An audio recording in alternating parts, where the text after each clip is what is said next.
presented by Regions Bank. Another full house here at Colonial Life Arena in Columbia. The defending national champions back on their home floor. Now ranked 4th in the country, South Carolina taking on Florida. Eric Freed, Christy Thomas Scuddy, great to be with you here courtside. Well, we knew no one was going to be perfect in the SEC this season. The top of the conference is just so tough. South Carolina lost to Texas last time out. Now the question is, how will they bounce back after that first conference loss? Well, I think that's what every head coach always will say to their team. It's not if you lose, it's what the response will be that'll dictate how successful you can be. And when you've got one of the best freshmen in the country, I got to believe Dawn Staley feels fairly confident her team's ready to bounce back. That freshman is Joyce Edwards, who's having a fantastic freshman campaign. Dawn Staley saying that Joyce Edwards is better than Asia Wilson at this point in her career. The freshman has high ball IQ, great hands, has a physicality, and just wants to be great. Eric, the true mark of a champion is, can you elevate your game when your team needs you most? And Joyce Edwards has not only increased her point production by 5 points since Ashton Watkins went out, but she's shooting more efficiently as well.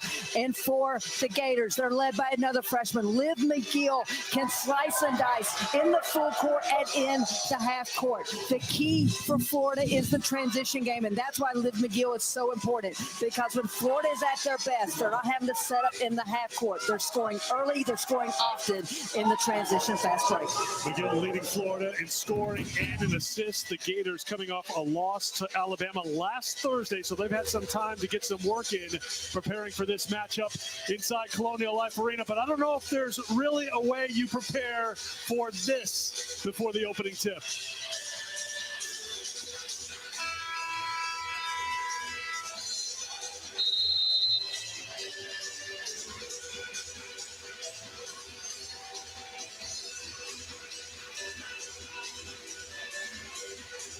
Boy gets Rashan Kyle with the opening tap, and it's controlled by Florida. Play for K-9 here in South Carolina, so Florida has their road pink on, in South Carolina plenty of pink accents around their home white. And you're seeing South Carolina starting their player-to-player defense. Layla Reynolds to the basket, rebounded by Chloe Kitts, leading the team in rebounding at 7.5 a game. Joined in the starting 5 by Tahina Pau, Sanaya Fagan, Bree Hall. Raven Johnson is the SEC leader in assist to turnover ratio. Pau. Shut off. Back out to Hall. 8 to shoot. Hall. Like she may have stumbled a bit, but they play on. And a second chance here for South Carolina, and Johnson will bring it back out. A couple of keys for the Florida defense tonight. They've got to defend the paint. South Carolina 5th in the nation in paint points. They've got to keep South Carolina off the glass, and their transition defense has to be on point. Fagan has to launch with a shot clock winding down, and here's another offensive rebound, a second chance again. Pau makes Florida pay. Have to be good on the defensive glass, the Gators do. And here's a look at their starting 5. McGill, as we mentioned, Kyle's in the post, Jariah Warren, Layla Reynolds, and Alexa DeZecco. And when we talk about transition defense, it's not about just running to the paint. It's about stopping ball. That time Florida did well, but didn't get deep enough to slow it down. Kitts inside for 2, averaging 9.5 points a game, went for 9 points, 4 rebounds in 24 minutes in Austin on Sunday. Here is McGill, defended by Raven Johnson. McGill is so good going to her left, but a little too strong there. And now look at South Carolina. This is what they'll do. They'll run right back at you. And Pau off the window, and a great start for South Carolina, and an early timeout for Kelly Ray Finley. If there was any concern after the loss to Texas, I think the fans, I see some smiles in the crowd. They're feeling good about things here in the early going. We'll take the timeout as well. In transition defense, that means you got to get matched up and be in the vision of passers. Way too easy for Kelly Kitts to get that steal out of transition. And then Pau just surveying, slicing, dicing, getting the easy 2 in transition for the Gamecocks. Good start for Pau. She's got 5 points. She was in foul trouble early at Texas. 2 fouls in the first 4 minutes, was held to 6 points in that game. South Carolina with 7 points, none for Florida. South Carolina with 5 rebounds, none for Florida. And one thing to watch here out of this Florida timeout, their shot selection. That's got to be paramount here today, because if you're going to force something up, you miss, and you're not going to get the rebound. You know South Carolina gets down the floor in a heartbeat. Well, and that's the key to transition defense, is that your teammates know when a shot goes up. They can't be surprised, because there's no way they can get back and get solid on the defensive end to slow this Gamecock offense. Warren will try it from outside and knock down a three. So good job by Jariah Warren. Her 45th made three of the season. That leads the team. And Warren doesn't shoot as much as like Salgas, who's on the floor, number 6. But I feel like she's been one of the more efficient three-point shooters for Florida this season. Sanaya Fagan on the baseline. Fagan's another one who had early foul trouble. That seemed to be a theme against Texas. I'm not trying to scratch a scab here for South Carolina fans, but they were whistled for a season-high 20 fouls in that game. There's McGill to the bucket for 2.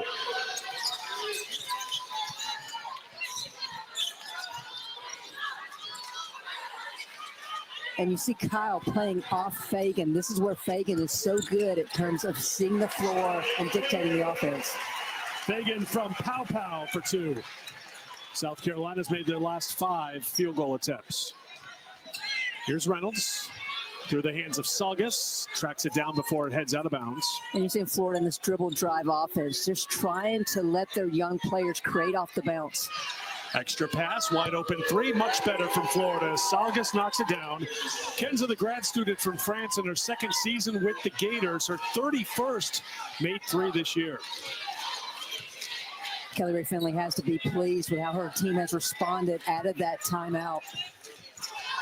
Lazy pass, Johnson. Warren was there to knock it away, but good hustle by Johnson to get it back. The shot clock did not reset.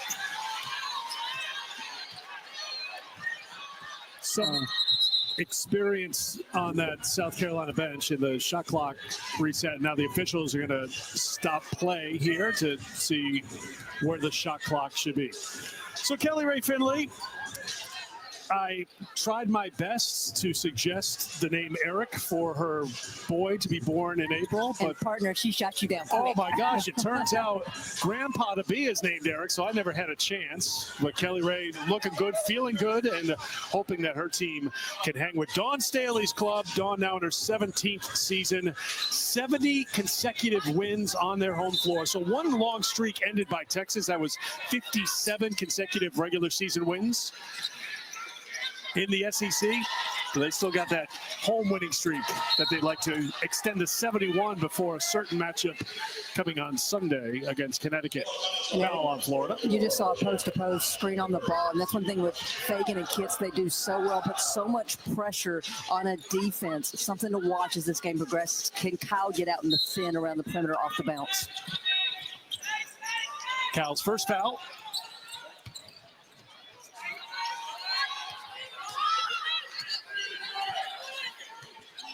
Pow Pow will try a deep 3.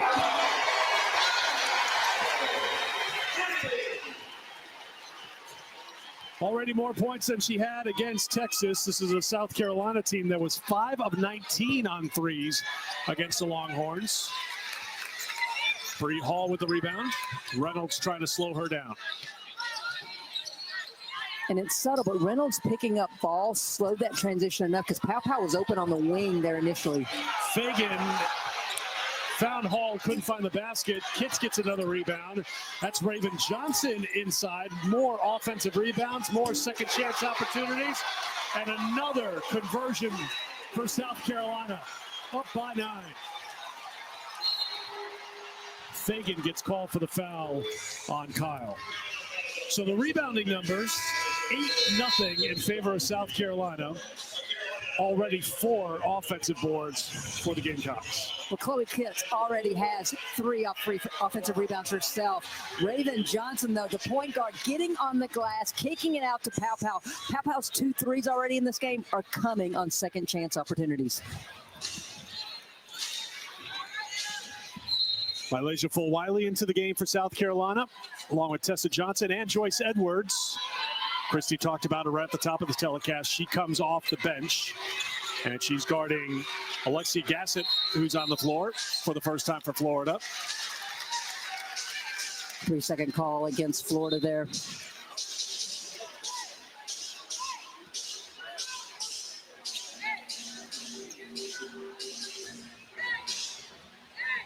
I think a necklace for Gassett. I think it was pointed out by the South Carolina bench just to make sure Gassett doesn't have any jewelry on. The official just stops play, make sure it gets taken care of, and Kelly Ray Finley has an assistant for that to handle all precious metals. It's a nice necklace. No one wanted it to get broke. Here's Full Wiley.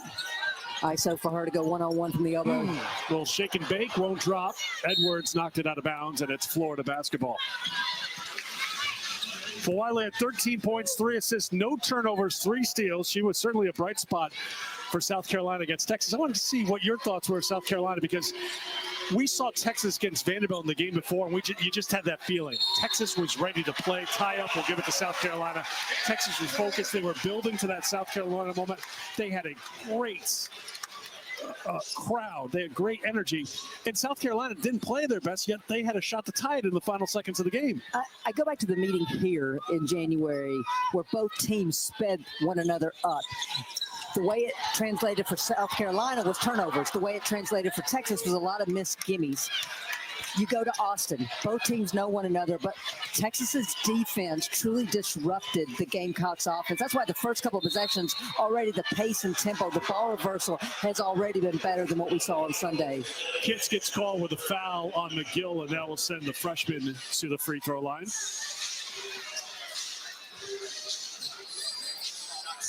66-62 was the final. South Carolina never led in that game, and they were cold on the floor in the fourth. 4 for 15 in the fourth quarter for South Carolina. McGill with another one coming. Women's hoop triple header on Sunday. Starts with a good one. Interesting one at noon. We'll be there in Knoxville. It's Tennessee playing Auburn tonight, and Ole Miss who's playing Arkansas. You talk about two teams with contrasting styles to start our big day of college hoop on the SEC Network on Sunday. Both teams that have one major part in common, and that's they want to turn one another over. They just have different ways to get there. Exactly. And one team relies on the three-pointer a lot more than the other. Impressive win for Ole Miss Monday night in Oxford over Kentucky. Come from behind effort. Their first come from behind win when trailing at halftime this year. Foul will send South Carolina to the free throw line. Schema Walker will come into the game for Chloe Kitts. And Eric, I want to talk about Edwards' footwork. She caught that ball, reverse pivoted, and exploded with a rip. You just don't see a lot of young players at her size able to do that already in their career. What you just said was too much to fit into her bio blast, but you get the point. You're just adding info and value to one of the most valuable recruits for Dawn Staley in her time at South Carolina. It was remarkable just to hear Dawn talk about this young lady today, talking about how, because I said, I heard on a broadcast, you had said that she's already better than Asia. And she said, yeah, she is, because she's got better practice habits. And she's got better study habits. Whoa. Back up. Asia's freshman year. Freshman year, yes. Well, freshman. Sorry, Asia, but as a freshman. Asia just grabbed her phone and like furiously texting. There's Full Wiley with the finish back the other way for South Carolina. 10-1 run for the Gamecocks and a traveling violation. Turnover by Florida will give it back to Carolina. Transition defense has to be the top when you're going against South Carolina. You got to stop ball because they're too good at passing and finding one another. It is that quick that they can turn defense into offense. What I loved about that play, Full Wiley was in the corner, the far corner, 94 feet. She was as far away from the hoop as you could be, and Pow knew that she was going to be on her wing and then up ahead of her before too long. South Carolina's just locked in right from the opening tip. 7 straight points. They're on top by 15, and here comes Full Wiley looking for a little bit more. And another turnover by Full Wiley nonetheless. For Wiley launches the 3. Another offensive rebound. It's Johnson on the glass. 7 minutes into the quarter, and South Carolina has scored 26 points. Johnson can't add to it. Here's McGill. A couple of flashy players going head-to-head, and McGill drops the dime to Kyle. Her court vision is truly remarkable. We talk about how she's averaging 5.5 assists a game, but it's the assists that she's making. They're not easy. They're not like lateral pass. She is finding her teammates and setting them up to score. Johnson looks for Walker, knocked away by Warren. And here is McGill back the other way, leans in too strong. She'll go to the line, the foul on Johnson.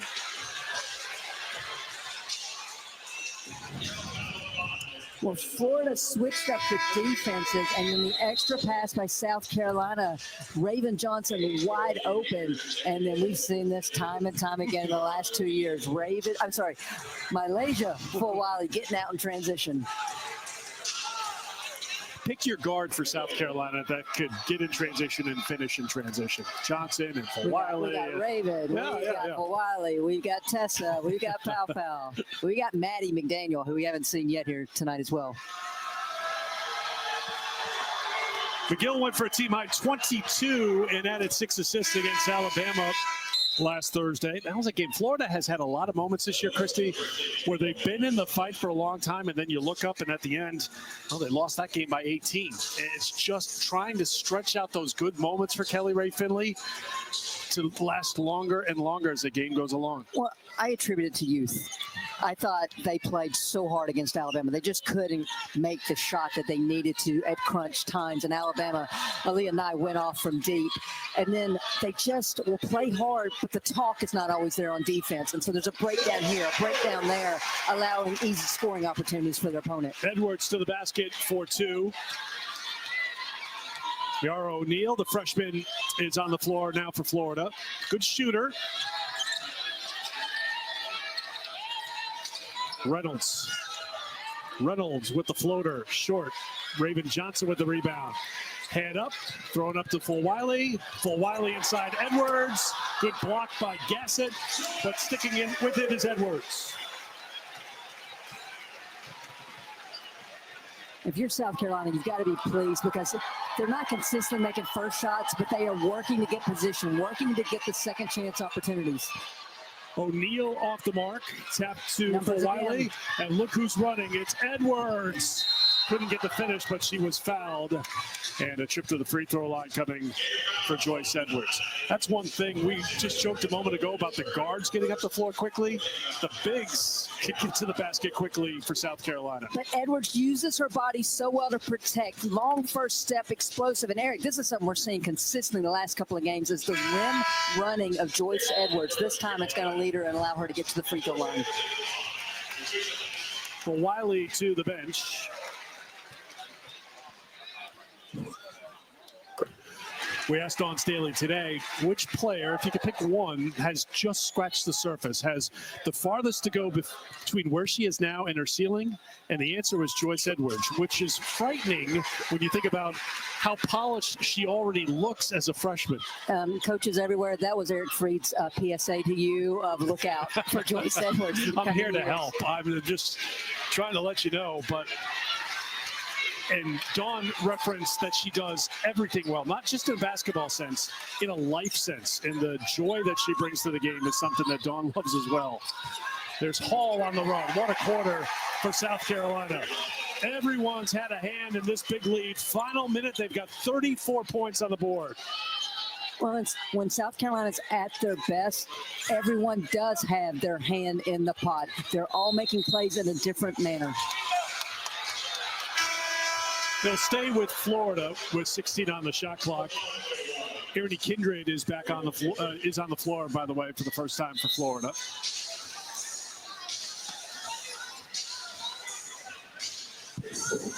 We're not even at the end of the quarter yet, and South Carolina has already set a season high for points scored in any quarter this season, and they can add to it. Here's Johnson. Johnson, it's Edwards running to the rim again.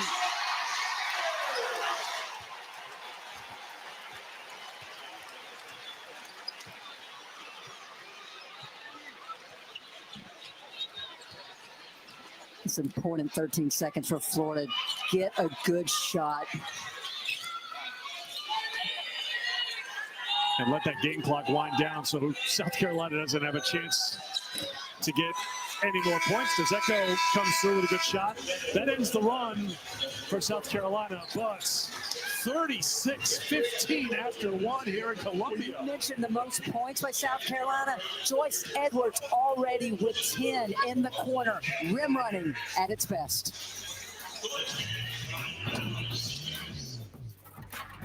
Any question about how South Carolina will respond?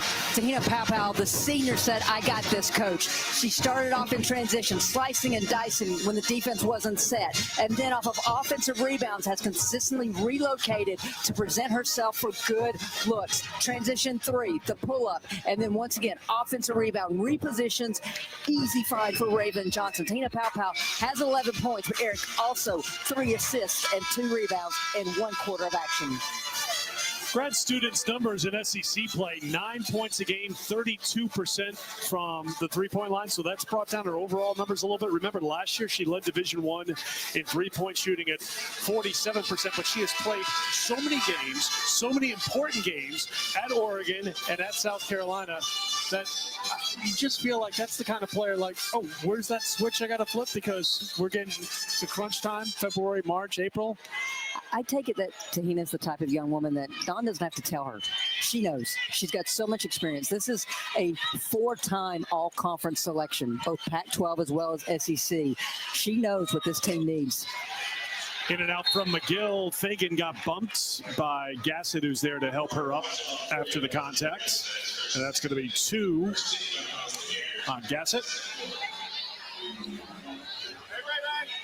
First quarter, South Carolina shot 61%. Their largest lead was 23 points. They were +9 in rebounding margin, 18 paint points in the first quarter out of the 36. I got to tell you what I like was 9 assists. This is a team that's only averaging 17 a game, so they came out sharing the ball, looking for high percentage looks. Right from the very start, though, they got on the offensive glass, and that's been a big part of their success so far. Add another one to their total at 7 offensive rebounds. And Florida has a total of 4 rebounds. Well, in true South Carolina fashion, 7 offensive rebounds, 8 second chance points. So they're not just attacking the glass, they're making you pay for not boxing them out. Bree Hall works with the Edwards screen, leans in too strong. Rebound for Florida. Here's McGill. McGill so good with the handle, gets to the basket, lifts it up for 2. I was looking forward, I got to say, the McGill-Fulwiley vibe here tonight because they both can do things with the basketball with the handle, dribbling through traffic, finishing when they get close to the basket. The playmakers, Eric. Edwards. And speaking of, 12 points for Joyce Edwards. 4 of 5 from the field, 4 for 4 from the free throw line. There's McGill, got into trouble. And here's Paopao. Edwards was the first one down the floor. Paopao feeds her, and Edwards gets 2 more.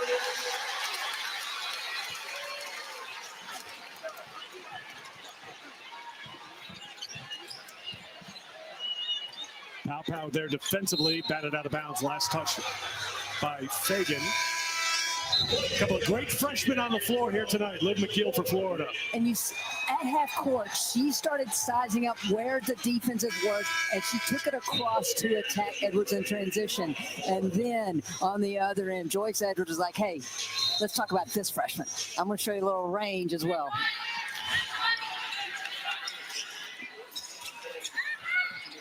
Off the window for 2, Layla Reynolds. That was a great find by Liv McGill because she didn't wait until Reynolds was open. She saw her coming off the screen and led her perfectly for that bucket. Ball is kicked. Chloe Kitts will come back into the game. And Joyce Edwards, nice round of applause for her. She heads to the bench. Can I ask a favor later? Yes. Can I ask you to handicap the field for Freshman of the Year in the SEC? Can you do that for me? I want to get your thoughts on that. Okay. I'll go ahead and give you a little surprise. It's going to be competitive, in my opinion. Oh, McGill-Fulwiley going head-to-head right now. I got my popcorn out. Paopao.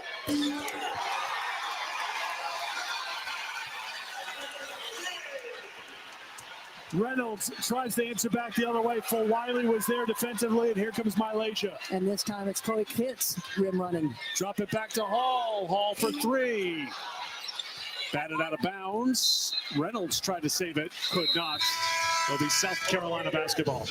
Well, there's Hot and there's Tahina Powell right now. She is 4 of 4 from 3. Full Wiley, knowing that she can't get all the way to the rim, finds Powell running in transition for another uncontested 3. 12 assists on 17 field goals. The up-to-date tally now for South Carolina.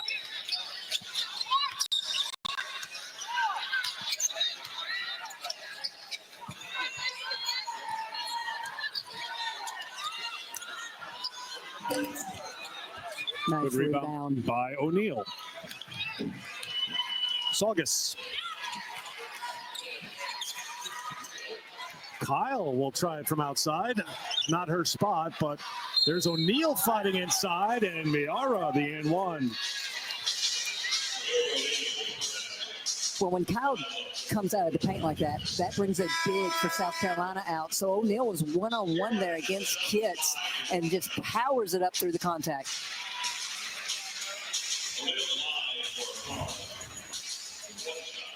Well, when it comes to powering it up through contact, like daughter, like father. 3-point play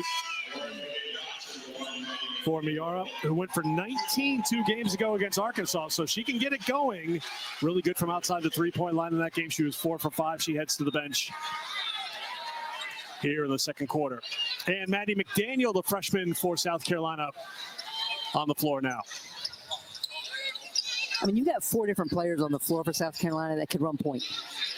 That's a lot of ball IQ out there right now. Full Wiley, no. Offensive rebound. Fagan was fouled.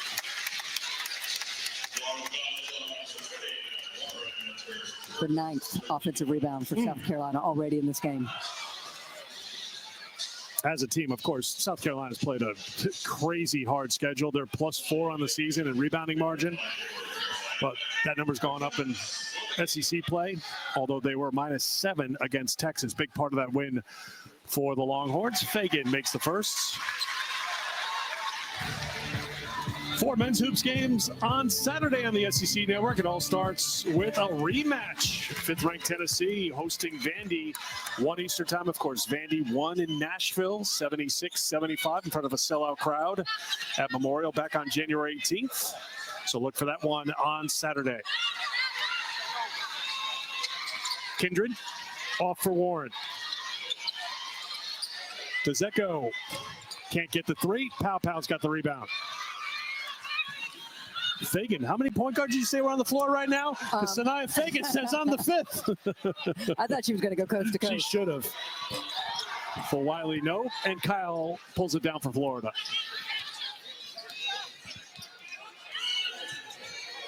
Great job by Maddie McDaniel to ice the on-ball so Saugus can't use that to get her shot off. Knocked away by Full Wiley, but not turned over. Florida has it inside of 6 to go in the first half. Warren's pull-up is short. Kyle battling Fagan. I think Kyle touched it last. I think we're about to, Timothy Green's about to get an assist. Yes. So they changed the call. Dawn Staley going to give Timothy Green. I thought she was going to have a little fun. I mean, Dawn is riding high right now. The only thing that went wrong Sunday was the Texas game. Her beloved Eagles won. Well, and she missed the first half. She did say Did that. anything happen in the first half of that game? Just 24 points. If you're an Eagles fan, you missed probably the greatest 30 minutes in Eagles history, but she caught up pretty quickly. There's Johnson leading in for 2.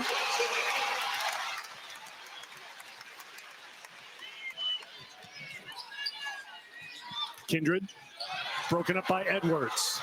Edwards wants to show her handle. She'll go to the free throw line.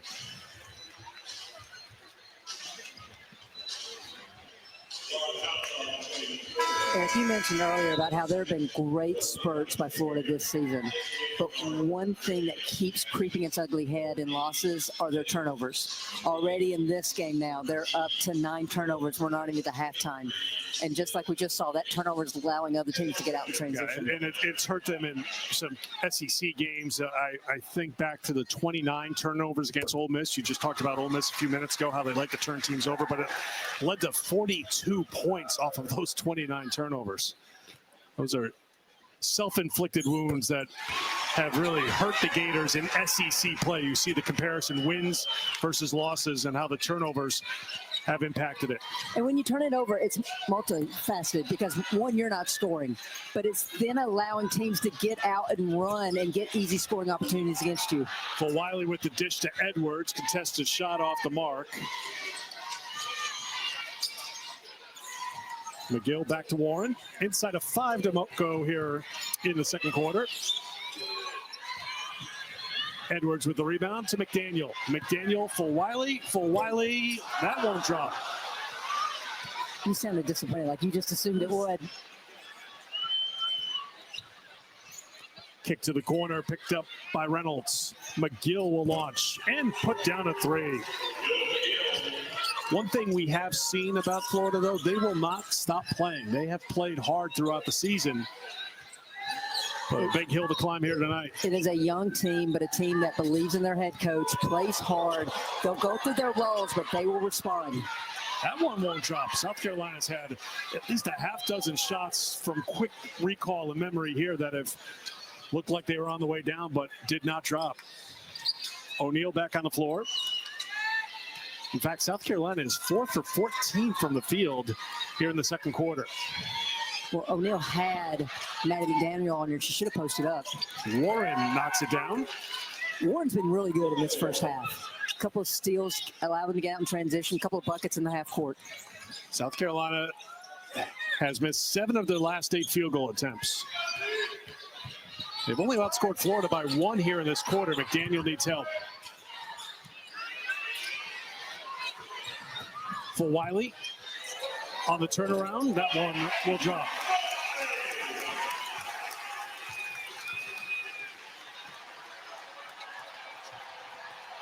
McGill, that won't go down. McGill's back behind the play. Numbers for South Carolina. Pow Pow Edwards. We've seen that before.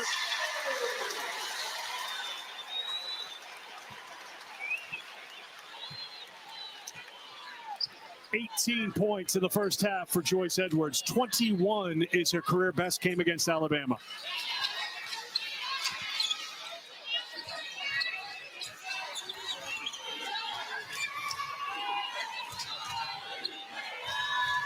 Corner 3 won't drop. O'Neal, good job on the offensive glass. Second chance for Florida.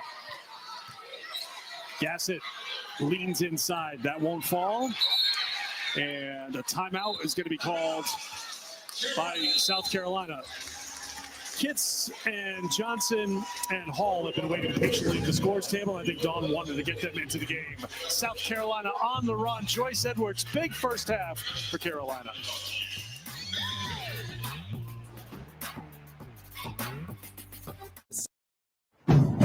If you don't play with energy. So yes, Kelly, what you're seeing is on point.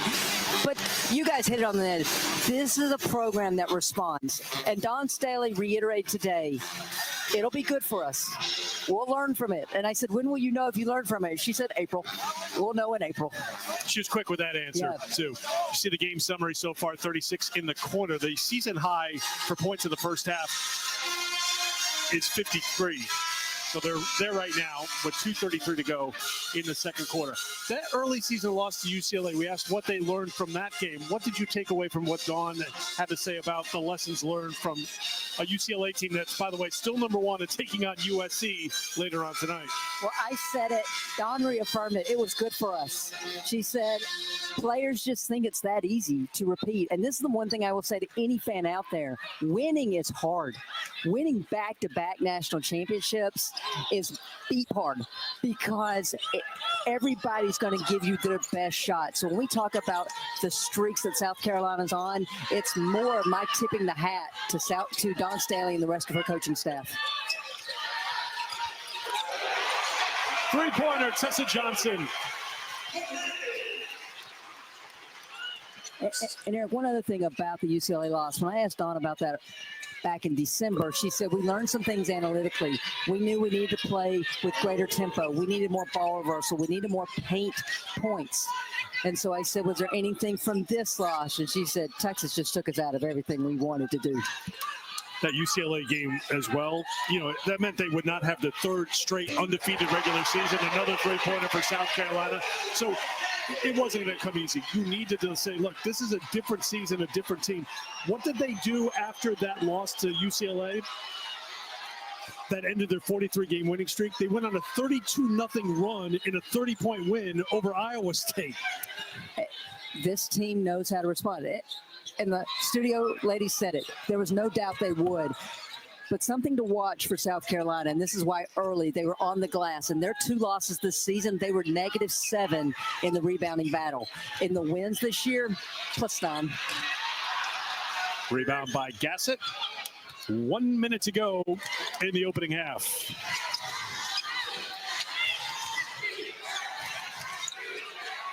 McGill can't get the three, batted out by Fagan, and McGill keeps it in play for Florida.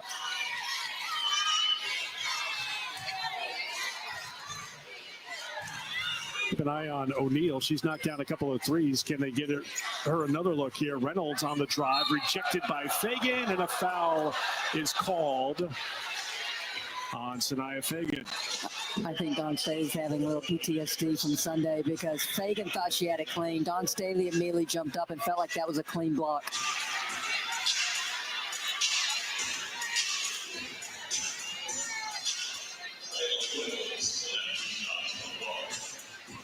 So 2 personals on Fagan. And the sophomore from Brandywine, Maryland, Layla Reynolds at the free throw line. I have a promo for you, Christy Thomas-Scuddy, because you were watching softball today. Tomorrow, you can continue watching the Shriners Children's Clearwater Softball Invitational. San Diego State, 11th ranked Alabama at noon Eastern time. You are a huge Tide fan, as everybody knows. Saturday morning, Liberty and 15th ranked Missouri. Sunday morning, Charlotte and 7th ranked Texas A&M. Softball season is here. That means spring is not far behind. Hey, priorities, it's basketball season, but I'll sprinkle in a little softball till then. And I'm a huge Patrick Murphy fan. Let's be frank, Alabama softball coach. The head coach of the Alabama Crimson Tide. Florida going to this matchup zone, just trying to mix some things up right now. Forced into Johnson. She wasn't there. Here's McGill. McGill with the pass. Good challenge by McDaniel back on defense for South Carolina. Bree Hall sets up for a three. And another three for South Carolina.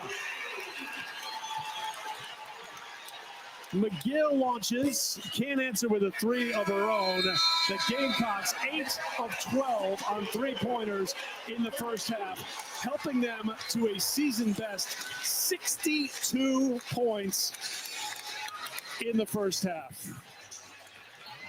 We need to catch our breath here a little bit. That's why we've got Peter and Steffi and Kelly to take the baton at halftime. This is South Carolina on top of. She has found the stroke again. Already 14 points and 4 of 4 from 3. She did it in a couple of different ways, the threes. She did it in transition, measuring up. She's relocated twice off offensive rebounds to knock them down. And she has also run the floor to get good looks in transition. And so South Carolina started hot from outside, and then Joyce Edwards came in and took it to the rack. The post player scored in a variety of ways, moving without the ball, moving with the ball, scoring off the bounce. Her defense allowed her to get out in transition, and she has put so much pressure on Florida because of her rim running. She has either been led to the rim, or then she has gotten immediately into post-up position. 18 points for Edwards, the most scored by any South Carolina player in a half this season. You know the story with South Carolina as you take a look at the game summary, that everyone plays, there's balance. The highest scoring total for any one player is 23 this year. Fagan gets the pass inside, and 2 more points in the paint for South Carolina. That's 8 for Fagan. And Eric, just to kind of summarize what you're saying, this is a very balanced South Carolina team. 7 players averaging 7 points or more a game.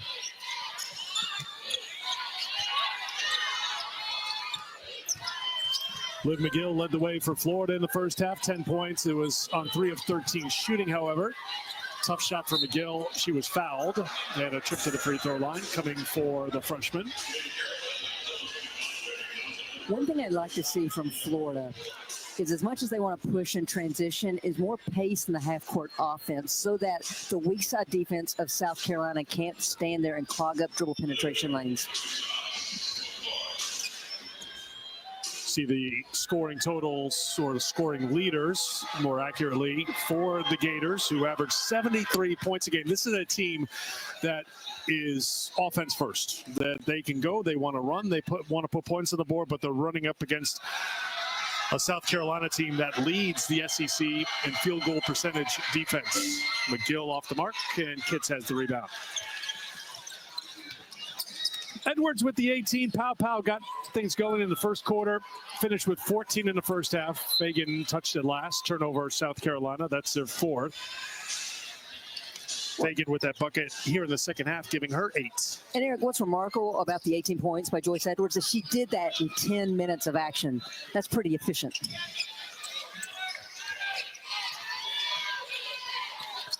It's another piece of this South Carolina team this year, and you take a look at the scoring numbers, how balanced it is. The minutes are balanced as well. Pow leading the team at 25 minutes a game, and we've done some teams recently. I think of Kentucky the other night, really leaning into their starting 5. Everyone averaging 30 or more a game. Georgia Amor is averaging around 35 minutes a game. Well, and this is a beautiful pass. Fagan, Kitts couldn't get a drop. This is a South Carolina team that, because of that balance, they also have versatility within skill sets, so they can beat you in a lot of different ways. They've got posts who can start the break themselves. Hall to Raven Johnson. 5 points for Raven.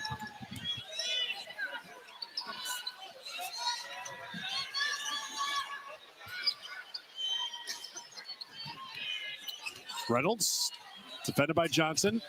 Shea Kyle traveled.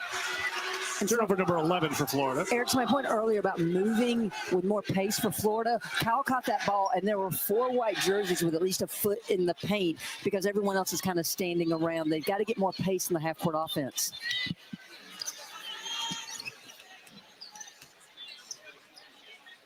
Another post-to-post on-ball screen. Kitts tracked it down. Bree Hall for 3, no. Hall had it batted back to her by Raven Johnson. Johnson will launch a 3. Nope, but she follows her miss. And another second chance opportunity. Chloe Kitts trying to show the range. Kyle got a hand on it, couldn't control it. Ball stays on this end. Johnson leads in, and eventually South Carolina scores again. That is Raven Johnson's 3rd offensive rebound. The point guard for South Carolina, 3 O boards already in this game. 3 of the 12 for South Carolina. Kyle with the putback for 2. Kyle's brace came undone. Yeah, one strap is not buckled up right now on that left knee brace. Of course, Kyle had her season ended last year after 9 games played with the knee injury.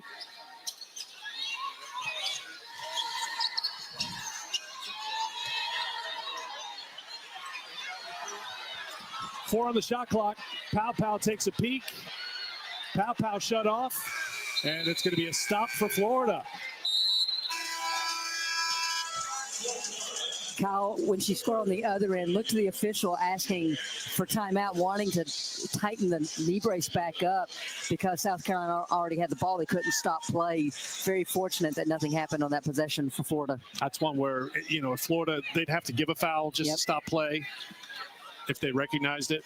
But they get Kyle out of the game after Florida gets a stop on defense.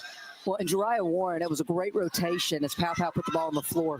Reynolds with the spin and the finish.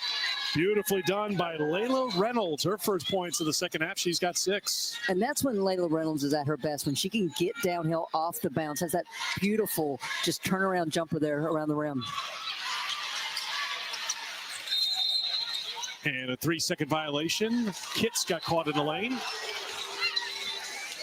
Not Staley frustrated over on the sideline, and that's because this is a head coach that continues looking to build. She's not playing the scoreboard right now. She is playing, wanting her team to be sharp, getting ready for a pretty big game on Sunday, and to continue to improve going into April. Dawn didn't have much to say to Chloe. Now maybe there's just a little bit of a message sent as Edwards comes on. When I played, those were the worst, the nonverbals by the coach as you ran by to go to the bench. That's going to be a foul on Raven Johnson. Now, when you coached, did you remember that you didn't like that as a player? And no. I'll be honest, no. you iced your players as a coach? The thing you didn't like as a player? I wouldn't say iced, but nonverbals can send a better message sometimes than the verbal. Were you? I see. I've worked with you enough. You were an arms crossed head shaker. I could just see it right now. Full disclosure, I was a stomper. War heels, and that's I would stomp on it because I couldn't whistle. You were a stomper? McGill. And McGill is a shooter. A volume shooter. She'll put up a ton. Hall kicks it to the corner. Pow sets for three. That won't drop, and a good rebound for Jariah Warren, averaging 5 boards a game, one of the most improved players in the SEC, and held in check so far tonight. Warren, as a freshman, 2 points a game, 2.5 as a sophomore, 4 points as a junior, up to 13 now in her last year. McGill launches a three.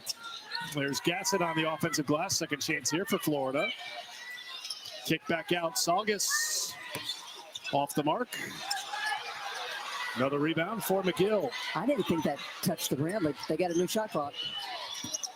I don't think Liv was going to wait around to see if the shot clock reset or not, put back in by the Gators.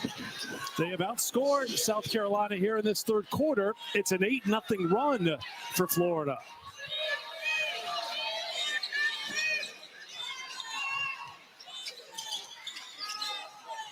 Pass inside, caught by Edwards, finished by Edwards. 20 points now for the freshman. Spun up, won't drop. Gassett on the glass. Well, Fagan forced Reynolds to alter that shot. Here's Bree Hall. Hall to Pow. Pow to Fagan. Fagan turned around, couldn't believe she was that open, so said, I better shoot it. Fagan smiling, saying, sorry, Pow. I didn't realize it was so wide open.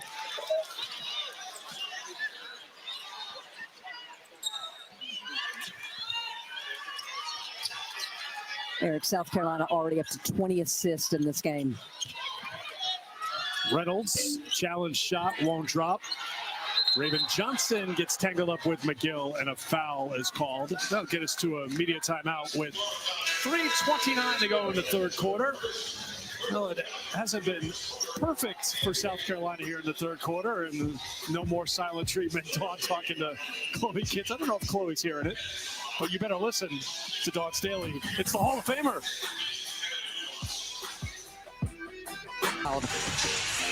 One aspect that she's already been motherly with her team is because she teaches every possession. She is so calm. She is so patient. She is so nurturing to these young players. So much is made about Kelly Rae Finley as the recruiter. I think she does such a great job of connecting with her players, meeting them where they are to teach them, to help them grow. An example is this transition game that we keep talking about for them.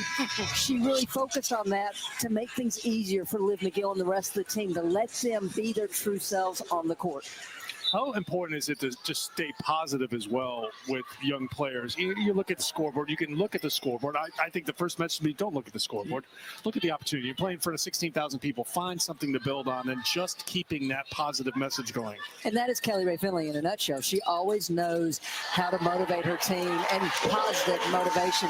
Honestly, I've covered her as a head coach since she's been there. I don't know that I've ever seen her lose her cool with her team.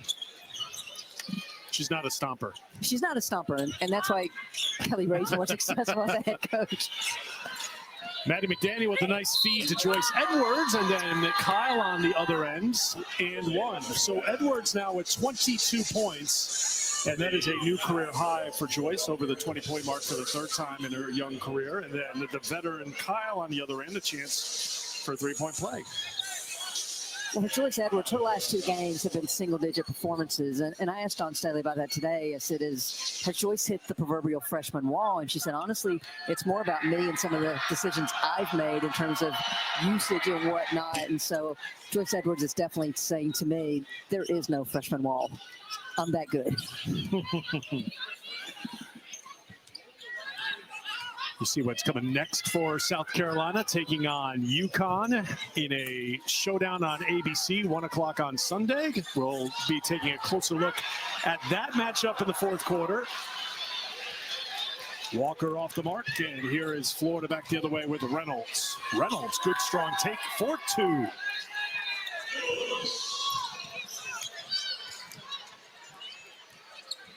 Fulwiley to Johnson to Fulwiley. Deep two, won't drop. Fulwiley, I don't know if Dawn Staley loved that shot from Fulwiley, but she's gonna love the recovery. The defense forcing the turnover. Now looking back for Edwards.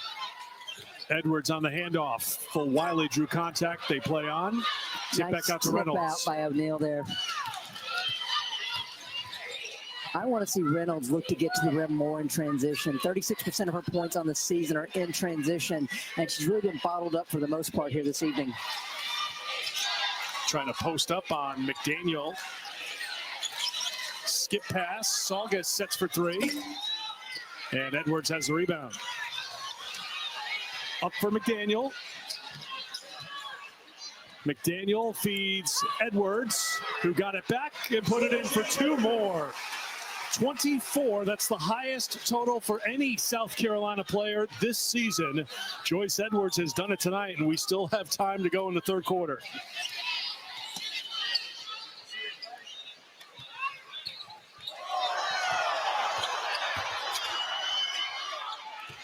Reynolds off the mark, and it'll be South Carolina basketball.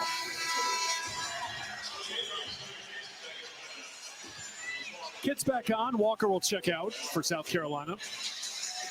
Reynolds will get a rest for Florida. Jariah Warren back on.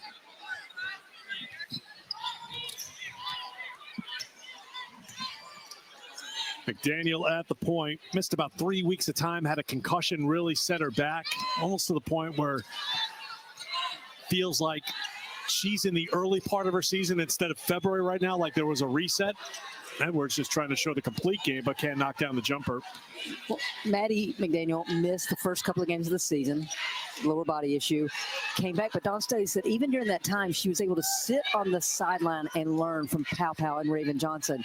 The unfortunate part, because of the concussion, is she wasn't at practice, so she really took steps back during her time away from the team and just now working her way back into playing with this group. Kyle had to battle against Kits and Edwards and won the battle. Fulwiley pushes it back the other way quickly. 5 seconds to go. Fulwiley better go. I don't know if she realizes it. I don't think she does. She's just going to launch from deep for three. You think that was the plan? Oh, absolutely. In Malaysia, you trust if that's the case. Absolutely. In Edwards, South Carolina trust, 24 points. A career high for the freshman, heading to the fourth. Welcome back to Colonial Live for Joyce Edwards is putting on a show. Already 24 points and only 16 minutes of action. She's been efficient, but she's also just played hard and made it look easy. Rim running, sealing in the half court, repositioning to present herself to her perimeter players. The full arsenal has been on display by Joyce Edwards. She's done it off the catch. She's done it off the bounce. She's done it running full speed in transition. She's done it off the glass. This freshman is putting on a show.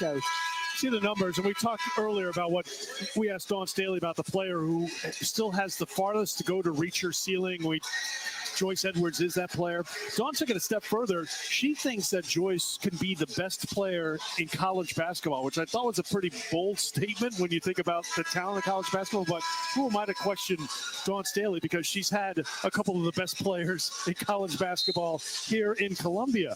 What do you think of that comment from her and what you've seen of Joyce Edwards' game? I think she would know, because Dawn Staley, 10 of the last 11 years, has coached an All-American post player.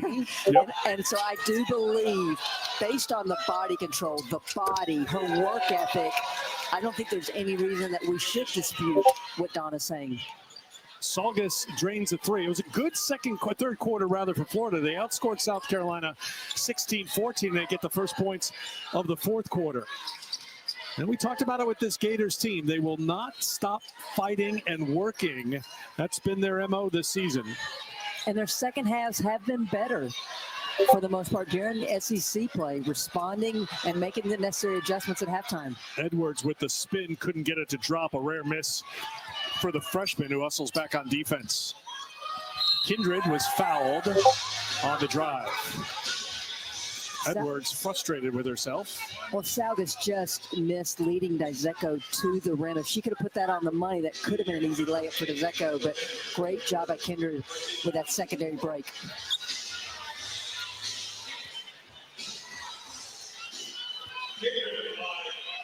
Foul on Edwards, her first, and here is Kindred. Another one to come. Reminder what's coming up on Saturday. Quadruple header in men's basketball, highlighted by Tennessee and Vanderbilt meeting for a second time this season. Vandy won the first matchup in Nashville. Second one to come, 1 o'clock Eastern time on Saturday. Eric, every time you read a men's basketball promo, all I can think about is what the SEC tournament will be like on the men's side. Almost as good as what the women's is going to be like. Well, just think about right now, national rankings, Alabama, Auburn, 1-2. They're meeting this weekend. Edwards spins inside. That won't drop. For Wiley picks it up and flips it in for two. First points of the second half for Wiley.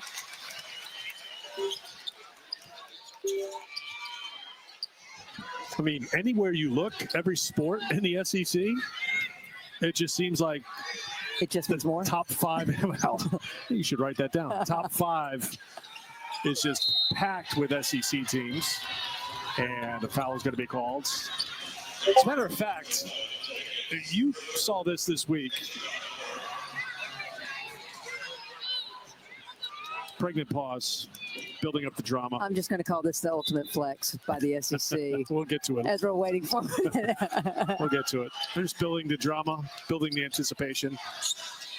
But it's, Saugus. I mean, Eric, men's basketball, all eyes are on the state of Alabama on Saturday, that Alabama-Auburn matchup. In gymnastics, you have 1 versus 2 Friday night. And there's a pretty big women's basketball game here, as well as 3 and 4 facing off on Sunday in LSU in Texas. Edwards, foul called. You were saying, Christy? So this is the graphic that the league sent out, and you can see men's basketball, the top 4 teams, women's basketball, 3 of the top 5, gymnastics, the top 3 teams, softball, 4 of the top 5, baseball, 4 of the top 5 teams. You mentioned the Alabama-Auburn men's showdown coming up. Oklahoma and LSU in gymnastics, 1 versus 2. That's on ESPN2 on Friday night. And are we going to talk about softball? Yeah, go ahead. You're my softball expert. No, I just enjoy the sport after basketball season, but it's loaded. It's like every sport in the SEC now. And we asked Dawn Staley about that tonight. She goes, it's just different this year. Top to bottom, this league is the best it's ever been. Tough one for Reynolds to handle, and it'll be South Carolina basketball. South Carolina had a season high for points in the quarter with 36 in the first, had a 23-point lead. Dawn Staley's team was up 30 at halftime. It's been pretty even since the start of the second half between these two teams. As a matter of fact, it's +2 in scoring for Florida.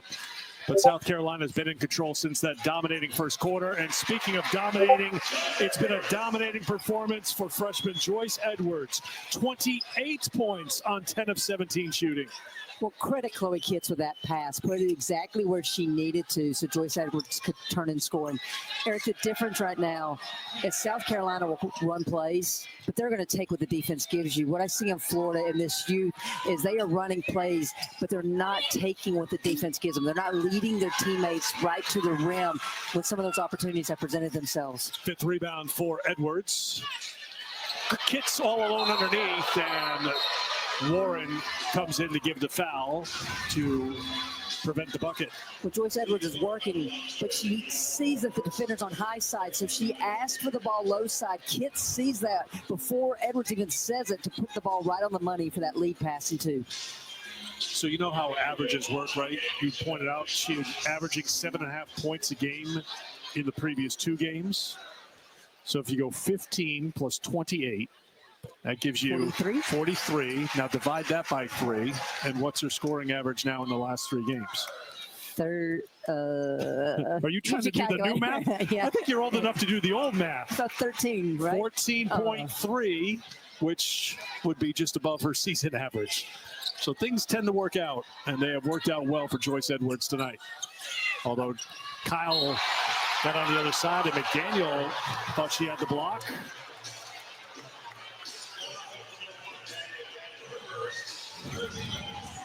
Maddie McDaniel's not happy with this call. Warren, great top pass. McDaniel comes across. That's arm. And unfortunately, freshman, you may get away with that later in your career, but you're not getting away with that now.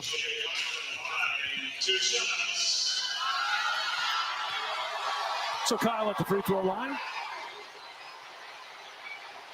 I think that's been great about the SEC on the men's side. Every game, every night, there's some big game. That's the same for the women's side. We'll talk about South Carolina, UConn coming up on Sunday. We'll get you started noon Sunday here on the SEC Network. It's Ole Miss and Tennessee. Tennessee put 99 points on the board tonight in a 99-61 win over Auburn. Balanced scoring for that team. Jewel Spear leading the way with 16 points. She knocked down 5 threes. So typical day at the office for Jewel Spear. Edwards will check out.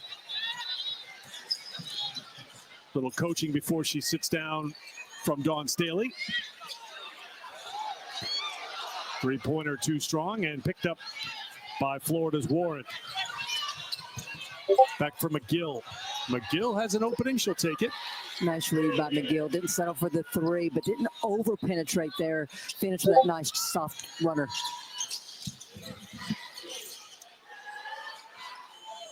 For Wiley.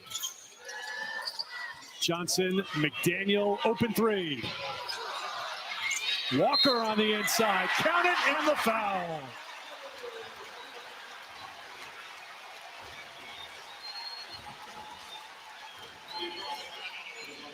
That means everyone who has played has scored for South Carolina tonight, all 10. And that rebound putback by Sakima Walker means that she has doubled her season average. Came in tonight averaging just 1 point a game.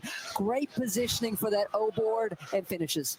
She's another one coming off an injury, missed all of December. This is her 11th game of the season. Gives them some post depth. And even more size down low.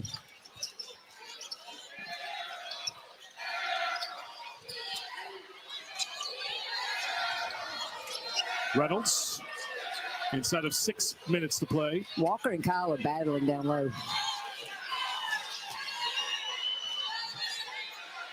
5 to shoot. Reynolds won't drop. Kyle, the putback, no. Kitts with the rebound. That's the 10th rebound for Chloe Kitts. She's the team leader, averaging 7.5 boards a game. Nice and on pass. the back cut, looking for the assist, and for Wiley, we'll head to the free throw line.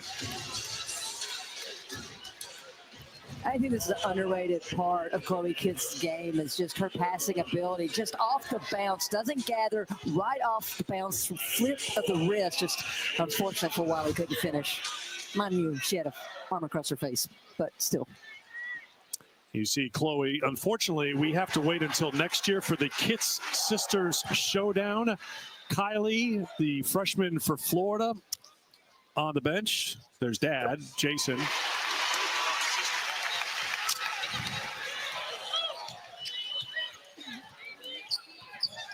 Both mom and dad are in attendance, but they don't sit together at games.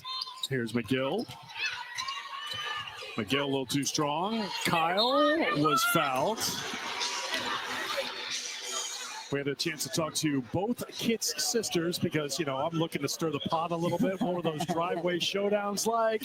What's the sibling rivalry? Kylie should be, if you go by past norms, in high school right now, but she graduated early to join Kelly Ray Finley's team to practice to get up to speed. And she is a big kid, standing next to her 6'4". She's got some good size, bigger than her sister.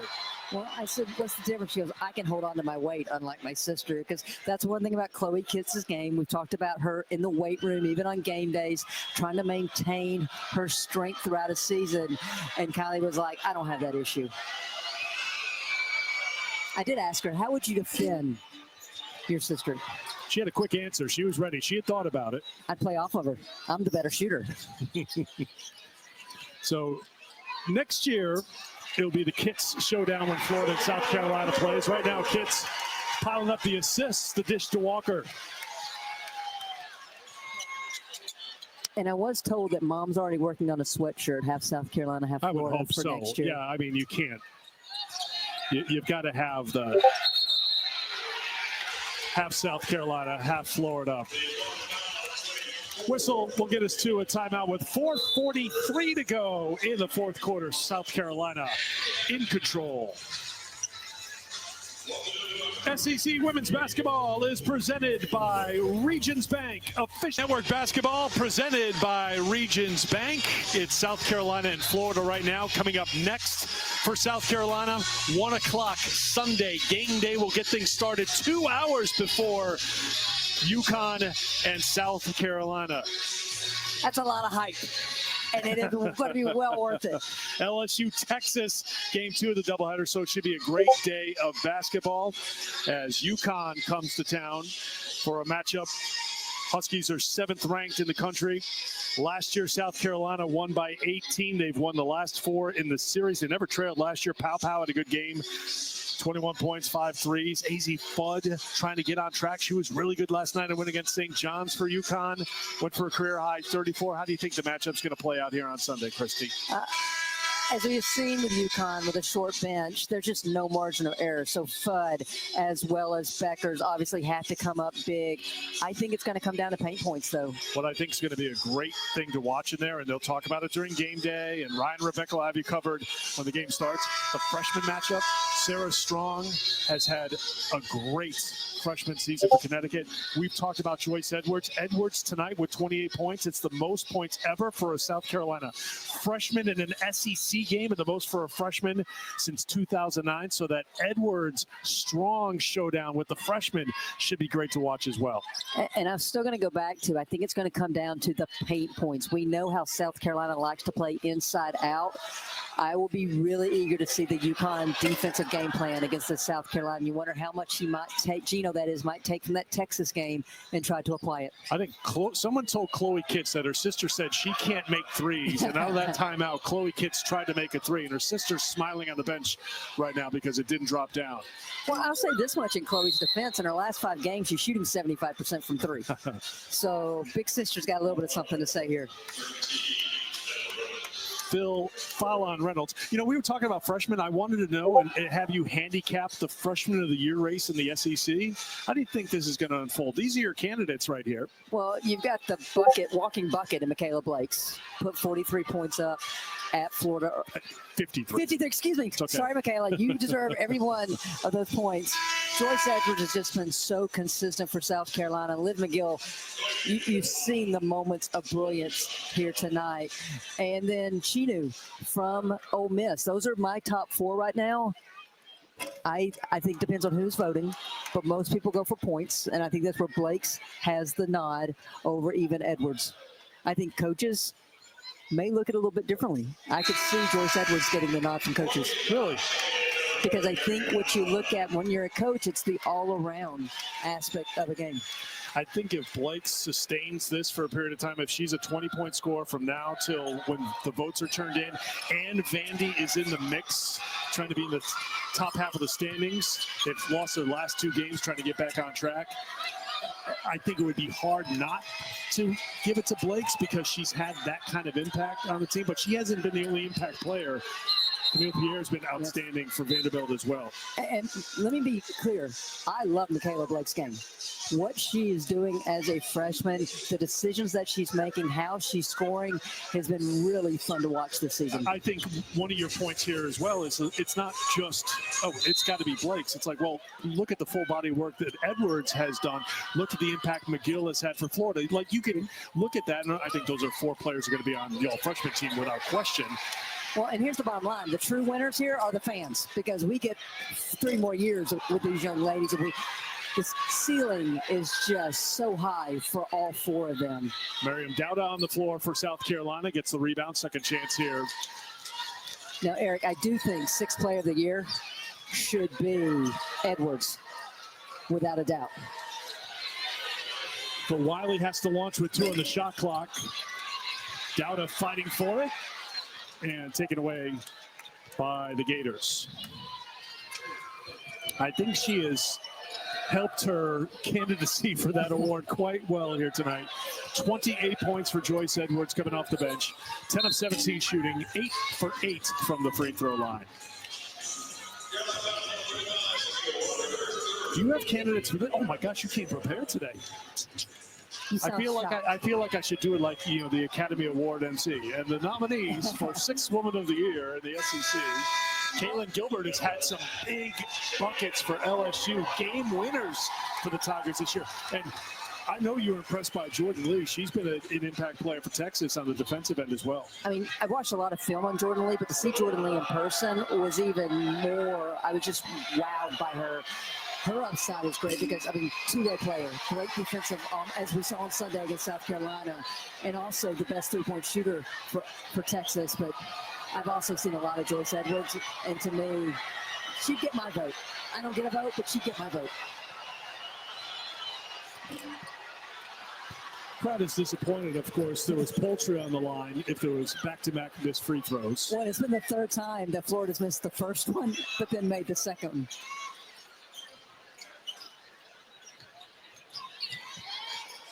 Adele Tack on the floor for South Carolina. That's a little short. And here comes Saugus. DeZecco wouldn't drop, and McDaniel's got it. McDaniel has got a lot of speed, but she needs someone to run with her. Dowda, entry pass, Tack. Tack is fouled by Gassett. So it's UConn and South Carolina coming up on Sunday, 1 o'clock Eastern time. South Carolina will improve to 23-2 on the season. They'll be 11-1 in the SEC, and they'll take that step out of conference play. You talk about doing things for the good of the game. You know, Dawn Staley and Gino Ariema, I think they agree. Yeah, you want to play these games to make your team better, to play deep into March and into April like they have. But also, I just think there's that feeling. They've got a lot in common. It's not just the love of the Eagles. I don't want to get into that. They can talk about the handshakes before the game coming up. But it's just how big the game is. It is good for the game. How big the game is outside of just the orbit of these teams. It is good for all of college basketball. It just raises the entire profile of the sport when you have a matchup like South Carolina, Connecticut in February. 2 hours of game day on ABC.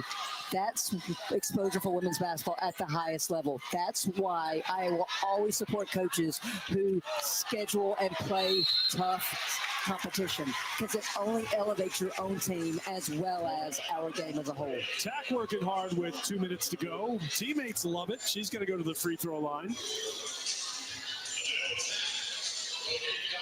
Another good thing about Sunday is that it's game 1 of a doubleheader, because then there's LSU at Texas, which should be really spicy and fun to watch. So Tack joins the scoring. I know it's South Carolina UConn, but what a day for the SEC on Sunday as well, to have 2 games on ABC.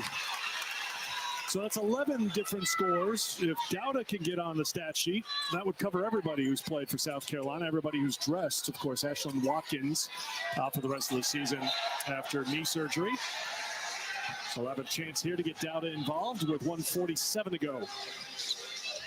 It would appear South Carolina is going to come up just short of their season high, although there's still time. 101 points were scored against Oklahoma. Well, I was waiting for the assist record to drop tonight. Their high on the season's been 26. Right now, they're on 23. McDaniel with the drive and the finish.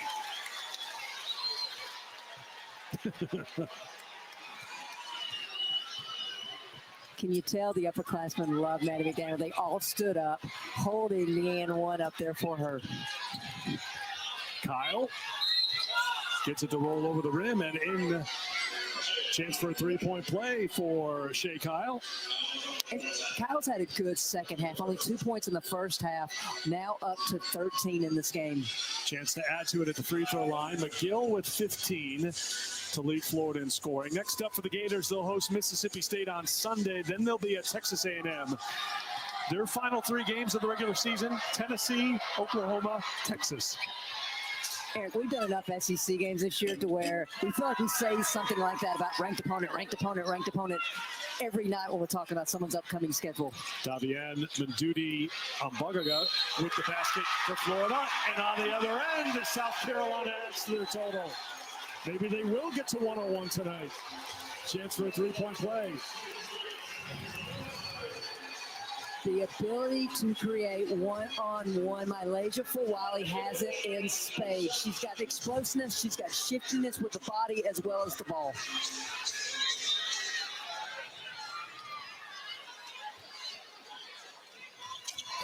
.101 it is for a second time this season. Final minute of play, 13 points for Wiley.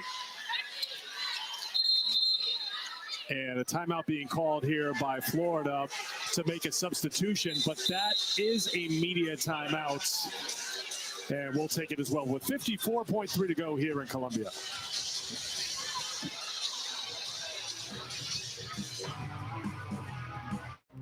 If you love to travel, Capital One has a rewards credit card that's perfect for you. With Venture X, earn to play here for South Carolina and Florida. This will extend an impressive streak for South Carolina.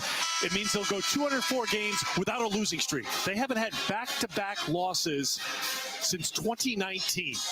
How hard is that to do? It is very hard because sometimes when players are disappointed, you can't get them refocused, and it just goes back to the brilliance of Dawn Staley as a head coach. Now, the all-time record is one of the great records in all of sports that I think goes underappreciated. Connecticut from 1993 to 2023, they went 30 years without back-to-back losses, 1,083 games. Their streak ended when they lost to South Carolina and Marquette in back-to-back games. That is insane. The longest active streak in Division I belongs to the Gamecocks. And next up for South Carolina will be Connecticut, a top 10 showdown here on ABC on Sunday afternoon. A reach by Tack before this game ends. 13.1 to go. And Eric, I just have to bring this up. 60 bench points for South Carolina here this evening. That will raise their Division I best average. It was 41 points a game coming in. First in the country. Yes. So that average will head up. And this will be the 15th game this season where the bench has outscored the starters for South Carolina.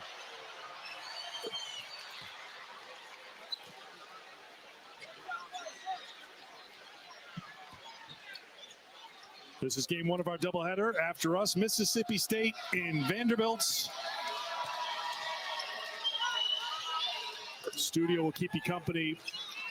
Recap what's happened already tonight. We mentioned the Tennessee win. Texas and Kentucky are playing in the fourth quarter. This game dominated by South Carolina. They lead wire to wire. They put 101 on the board. 101-63 the final. I think if anyone had any questions, how would South Carolina respond? They answered it in full. It was a full team effort, and they did it from outside. They did it from inside. The veterans showed up. The freshmen showed up. The 71-game winning streak at home will be put on the line Sunday afternoon against UConn. South Carolina wins it. Joyce Edwards with a career-high 28 points. You'll hear from her from the studio in just a minute. So long from now from CLA.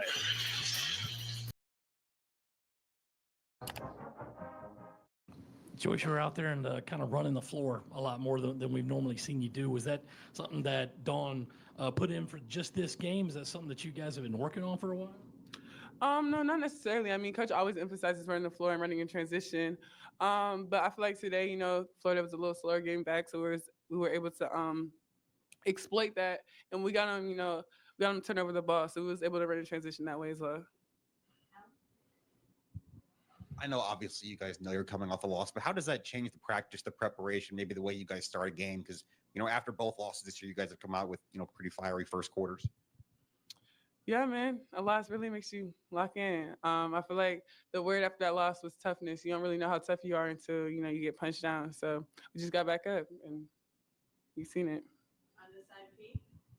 Joyce, I think it was last week in here, Dawn was touting you, saying, hey, don't forget Joyce Edwards is, a freshman candidate for National Freshman of the Year. Do you think about that kind of stuff?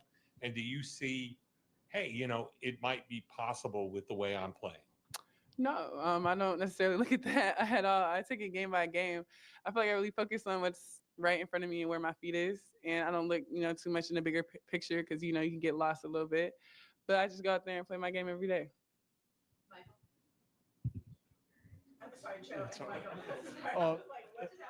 Joyce, two quick ones for you. There was one point where Dawn had 4 guards in and you were the lone forward. What was that like, and what is that lineup like? It's a little different. We haven't necessarily seen it much this year. What is that kind of like, and what were you guys trying to do with that kind of lineup?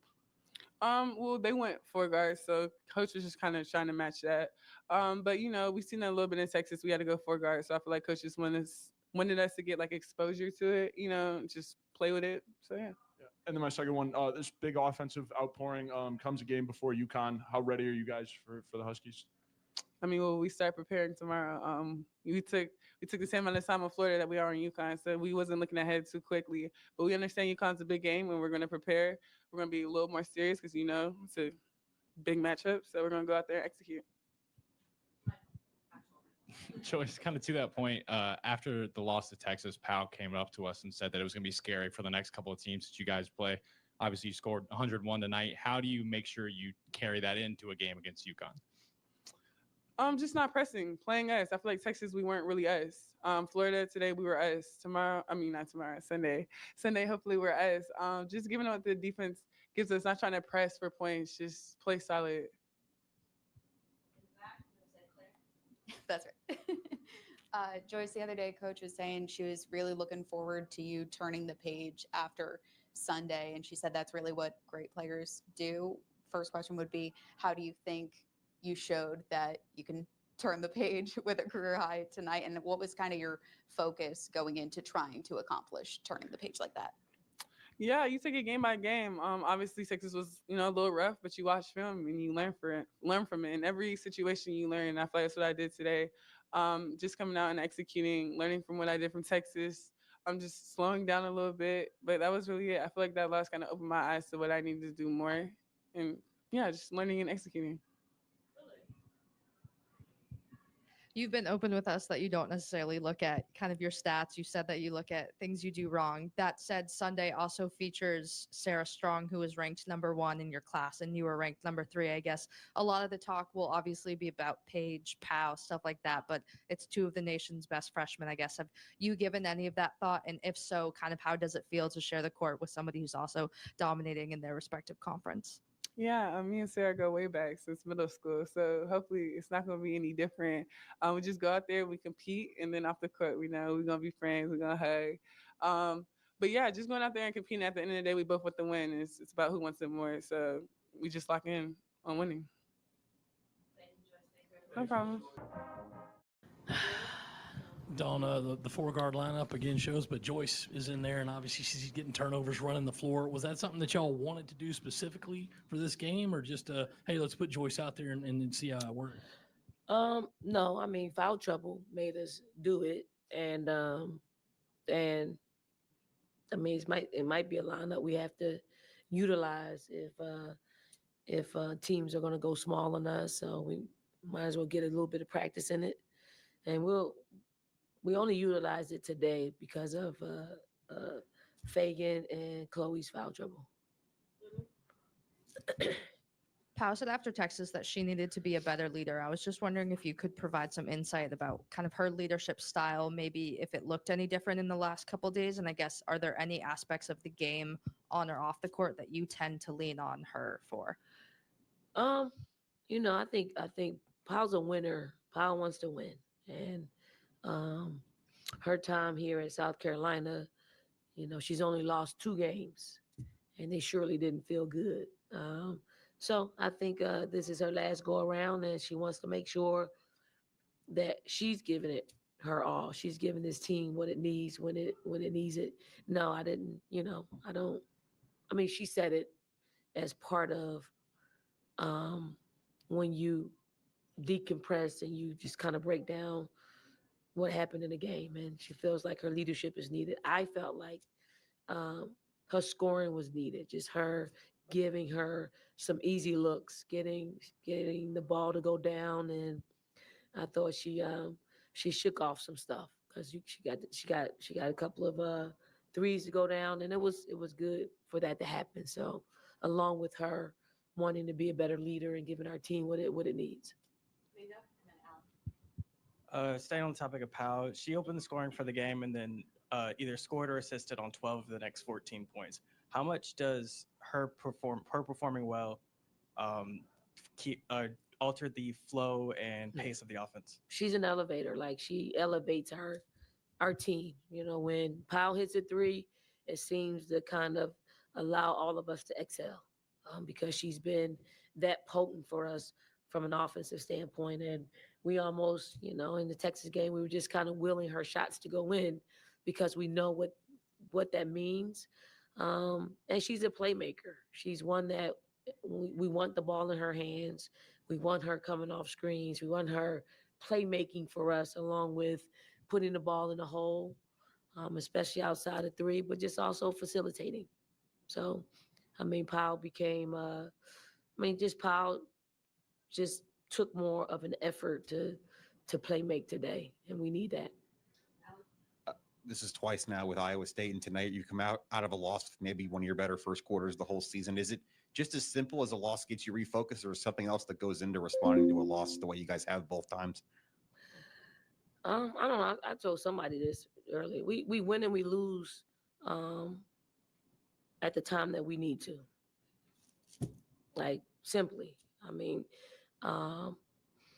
We respond when we don't play well and win. Like, there are things that we, dissect because we know that if you play the way that you played in a win, but you didn't play well, it could hurt you somewhere else down the line. So we do talk about those things, and we just wanted to get back in the win column, just to feel good, to get back to some normalcy when it comes to playing the style of play we need to play on both sides of the ball. We still got a little bit of work to do, but I don't think it'll be a lack of focus or energy or effort with who we have coming in here on Sunday. Dawn, you knew coming in Joyce was a terrific player, and did you ever worry that she would be ready to take on this kind of role with you guys? Because obviously, if Ash didn't get hurt, there'd be less opportunity there. But she's really risen to the occasion. With someone that works as hard and studies as hard, I'm just talking about the game. This is who she is as a human being. Like, she wants to be the very best at everything that she does, and she doesn't lack the work ethic to do it. So, am I surprised? No. Would we come out the gate and say, you have to be this in the very beginning. No, it develops, and I think she's a really good person that is regimented in how she does things, which is really a gift, right? And then I think in other ways, she needs to kind of loosen up because everything doesn't materialize like like your preparation.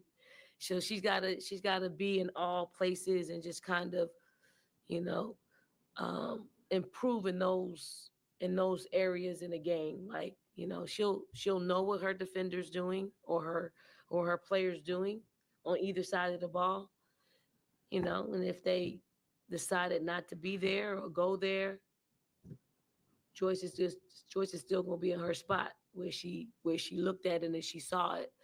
So she has to get better in those instances, and she will. And we'll point them out to her because she's a great film watcher. She always wants to see where she can get better. So, I mean, this is par for the course for a player, of her study habits, her habits. You said the loosening up stuff. You said the same thing about Leah a bunch of times too. Yeah, I mean, yeah, like they're wired, very similarly. Like they study it, they study, and we know we study habits, and sometimes, sometimes people don't play to their habits, and we have to be ready for that. Coach, part of that massive first half was being able to get out on the break, and your guards did a really good job of advanced passing, and Joyce ran the floor really well. But what does getting out in transition and getting ahead of the defense have in terms of maybe an impact on a team throughout a 4-quarter game? Well, I mean, it was really a fast-paced game. We got up and down, we pushed the ball. Thought Maddie did a really good job at catching the outlet up the floor. Like, we've been really working on her to not come back to the ball. Like, we got one shot in transition. If you don't capitalize in that time, then you're gonna put pressure on your half court offense. It just helps us open the game. It frees us up. It makes us a little bit more loose to play defense and a little bit more motivated to play defense when you can score quickly on offense. Anything else for Coach? Dawn, you got UConn on Sunday in the locker room. You've had some players who played them a lot before, but some who haven't. Just is there maybe a little bit extra coming into this one, or have you seen that yet? But before practice tomorrow? No, I mean, I think this team stays in the moment. I know they know we play UConn on Sunday. You can't get around it. Like, it almost. And we didn't skip over this game, but a lot of people have just moved on to like UConn, and this league is unforgiving. Like, we didn't take Florida lightly. Florida scores a lot of points, and we were very mindful of that. We want to make sure that they aren't scoring 80 and 90 points like they have against some other teams. Thank you, Coach. Thank you. All right.